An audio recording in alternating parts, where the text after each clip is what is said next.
মরা মানুষ জিন্দা হওয়ার কোন সুরত যদি থাকতো, আর একজন সাহাবী যদি জিন্দা হতে পারতেন, তাহলে আমাদের অবস্থা দেখে বলতেন আল্লাহর কসম, রাসূলুল্লাহ যে মুসলমান বানায় রেখে গিয়েছিলেন, আল্লাহর কসম এগুলি সেই মুসলমান না।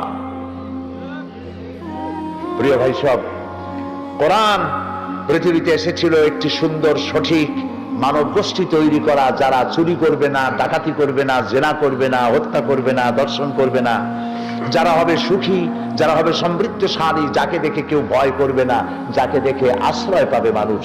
রাসূলুল্লাহ তাই ছিলেন। প্রিয় ভাই সব, এই নবুয়তের মিশন যারা আল্লাহ তাআলা যাদেরকে নবী বানালেন, সেই নবীদের মধ্যে শ্রেষ্ঠ নবী, সর্বশেষ নবী, যার নাম বিশ্ব নবী মুহাম্মদুর রাসূলুল্লাহ সাল্লাল্লাহু আলাইহি ওয়াসাল্লাম।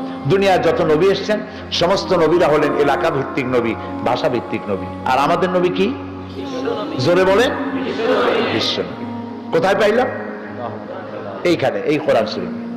আল্লাহ রাব্বুল আলামিন বলেন, কুল ইয়া আইয়ুহান নাসু ইন্নী রাসূলুল্লাহি ইলাইকুম জামিআ। আল্লাহ তাআলা বলেন, নবী আপনি বলুন, হে মানব সকল, আমি আল্লাহর পক্ষ থেকে তোমাদের সকলের জন্য আমি রাসূল হয়ে এসেছি। এই পৃথিবীতে সব থেকে বেশি মর্যাদা দিয়েছেন আল্লাহ তাআলা তার রাসূলকে। কোরআন শরীফে সমস্ত নবীদেরকে তো আল্লাহ নাম ধরে ধরে ডেকেছেন।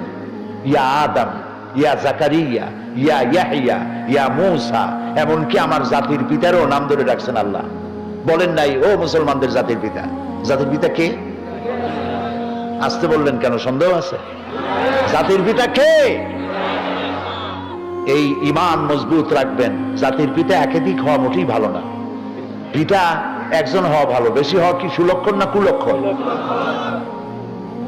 মুসলিম মিল্লাতের পিতা, মিল্লাত আবিকুম ইব্রাহিম হুয়া সাম্মাকুমুল মুসলিমিন। মুসলিম জাতির পিতা ইব্রাহিম আলাইহিস সালাম, তাকেও আল্লাহ নাম ধরে ডাকেন। রব্বুল আলামিন একমাত্র নবী যার নাম ধরে ডাকেন নাই। নাম কি তার? বলেন, মুহাম্মদুর রাসূলুল্লাহ সাল্লাল্লাহু আলাইহি ওয়াসাল্লাম নাম ধরে আল্লাহ ডাকেন নাই।